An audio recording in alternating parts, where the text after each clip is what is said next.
আমাৰ বিশ্বনাথ বিধানসভা সমষ্টিত আমাৰ ইণ্টিগ্ৰেটেড ফাৰ্মিং ক্লাষ্টাৰ ৰূপে আমাৰ মহিলাসকলে এক খুব ভাল প্ৰয়াস কৰিছে আৰু সেই প্ৰয়াসক আমি সহযোগ কৰিবৰ বাবে মই ইয়াত উপস্থিত হৈছোঁ।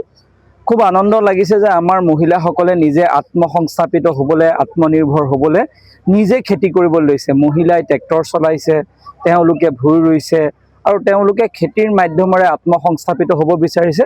মই সহযোগ কৰিবলৈ আহিছোঁ। আমাৰ লক্ষ্য যে বিশ্বনাথত আমি কৃষি ক্ষেত্ৰত বিশ্বনাথক স্বাৱলম্বন কৰিব লাগে আৰু সেইবাবে আজি আমাৰ প্ৰথম প্ৰয়াস আৰু এই প্ৰয়াসক আমি ভৱিষ্যতে আগবঢ়াই লৈ যাম। সেইকাৰণে মই যিহেতু জনপ্ৰতিনিধি, মোৰো দায়িত্ব যে মই তেওঁলোকৰ লগত থাকি সহযোগ কৰা।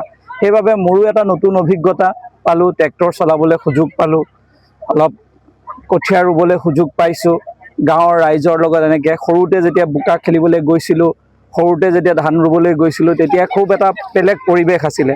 বহু দিনৰ বিৰতিত আমি এইবিলাক সুযোগ পোৱা নাছিলোঁ। মাজে মাজে কেতিয়াবা মই পথাৰলৈ যাওঁ, ঘৰৰ পথাৰলৈ, কিন্তু মানে এনেকৈ ক্লাষ্টাৰ পৰ্যায়ত যদি মহিলাসকলে কাম কৰিবলৈ যায় তেতিয়াহ'লে বহুত ভাল হ'ব। আৰু আপোনালোকক আজিয়ে আমি আশ্বস্ত কৰিব বিচাৰিছোঁ, অনাগত দিনত দেখিব যে বিশ্বনাথত আমি কৃষি ক্ষেত্ৰত বহুত নতুন নতুন পদক্ষেপ আমি গ্ৰহণ কৰিম।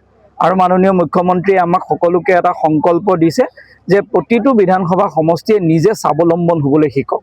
তো তেখেতৰ যি নিৰ্দেশনা, সেই নিৰ্দেশনাক আমি বাস্তৱ ৰূপ দিবলৈ ইয়াত সকলো উপস্থিত হৈছোঁ।